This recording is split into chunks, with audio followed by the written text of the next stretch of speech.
James here from Nottingham Physio for another video. So today we're going to be recapping my race from yesterday at Gravel World Series Wales. Just going to run you through what went on and how I got on. Yeah, so a little rundown of course. It was 110 kilometres with 1800 metres of climbing. We did that over 2 laps. The course was pretty much all off-road, so it was mainly forest fire tracks and did even have a little bit of single track thrown in there, which was quite good fun. Yeah, favourite courses that I've done so far. As gravel racing goes, the climbs weren't too long and you sort of managed to roll over them with a bit of speed and stuff like that. So it was about a 3-hour drive from Nottingham. It was near Ruthin, Wales, so it was a place called Clynbrenig.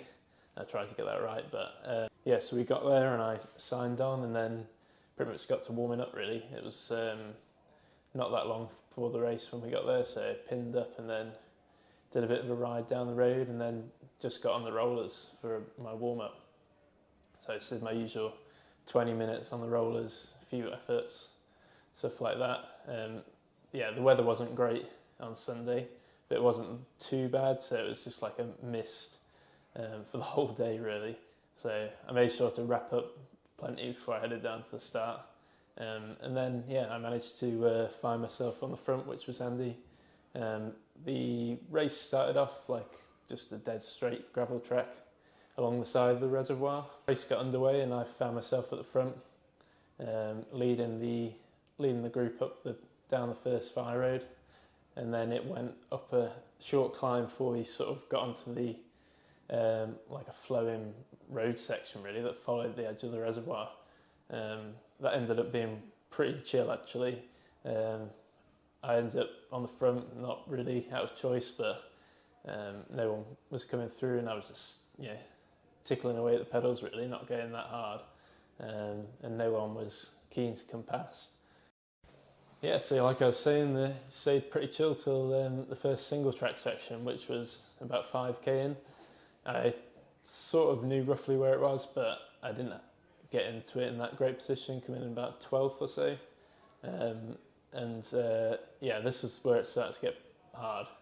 So I think Cameron Mason got on the front and he started to push the pace a bit, and it was a bit of a drag to start with, and then it went into like a flowy, twisty section with like some big puddles and stuff like that. So I was pretty much just in the wheels really, couldn't move up, no one could come past really, and I was just making sure stay focused and watch out for the turns coming up. One thing in my favour was a headwind, so that made it a lot easier for the people following. So even though he was pushing the pace on the front, it wasn't too bad in the wheels. And then we turned right onto the tarmac and then it accelerated again. So I really felt the effect of sort of being a little bit further back in the group. So the front were already up to speed by the time I came out of that corner. So I had to push quite hard to get back on to the group, doing quite a big effort. But I did make it back, and then it started to roll and get pretty fast again. You had to keep an eye out for the potholes on this bit, because when you were riding close behind someone, it was quite hard to see what was coming up. So there was quite a few times where you just sort of, a pothole would appear sort of right in front of you, and some of them were pretty big potholes. Unfortunately, the rider just in front of me, Joe Griffiths, caught pothole just slightly wrong, or caught the edge of it, and as you can see, had a bit of a nasty crash.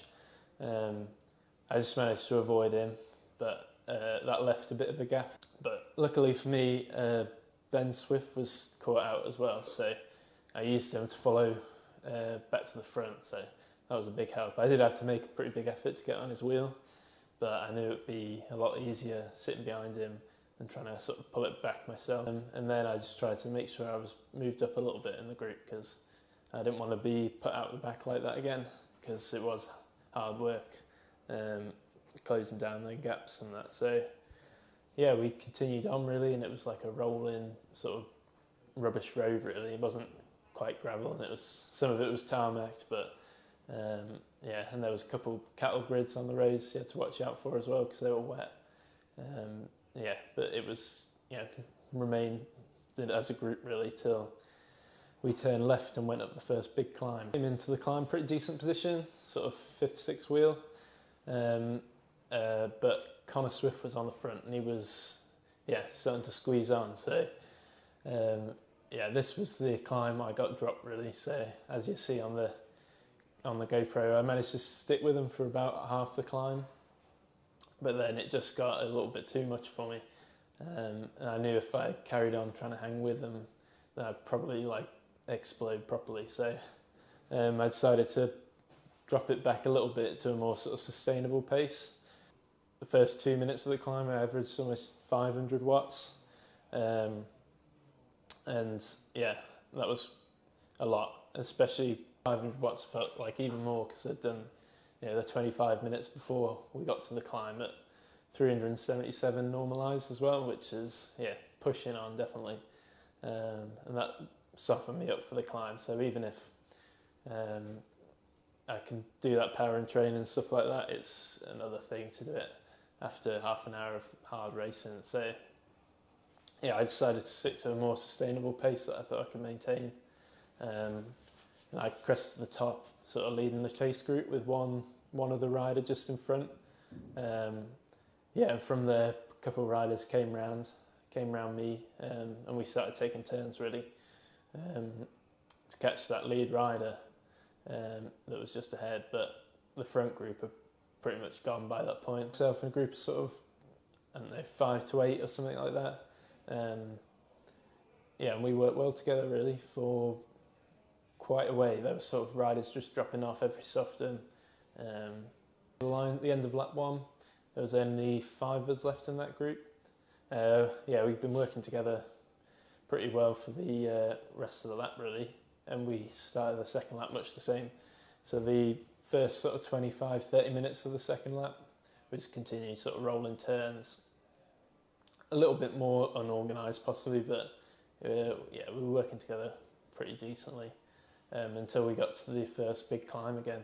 But this time it wasn't Connor Swift that pushed the pace because obviously he was up the road. It was one of 2 of the riders from my group coming over the top with only 4 riders. And then continued on the next sort of 3 or 4 climbs, about 10 minutes. And then the 4th rider dropped off as well. So you're left with three riders, about a third round the lap or something like that.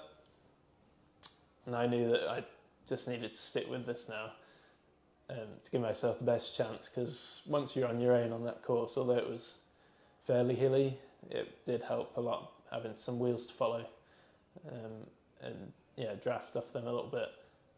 So I stuck with the group as long as I could, but about 25 kilometres to go, one of them threw an attack in.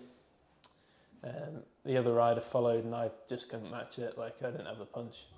I think I was quite tired by that point, and I didn't want to go really deep into the red, so I just thought, hoped that I could sort of keep them within reach. So I just tapped out my a good strong pace and try my best to sort of keep them in sight. But after a few hills, they did just sort of disappear. I think they were starting to work together again just to get rid of me. So I was pretty much I was on my own for the rest of the race then. So I had 25 kilometres time trial, really, on slightly tired legs. But I did manage to keep up a good pace. So I felt like I finished really strong. Didn't lose too much time to the 2 guys that dropped me earlier on. And I managed to hold on to 7th place in the end, which was the final qualification spot for Worlds, which I was pretty pleased with. I had already qualified at the Gralloch earlier in the year, but it was nice to solidify that, and I was pretty proud of the result. In the end, 7th in what was a really strong field was a really good result for me. Thanks for watching, everyone. If you want to leave a comment what you want to see in the next one, so more GoPro footage or power data or anything else that you might want to see. This was James. Thanks for watching. Cheers.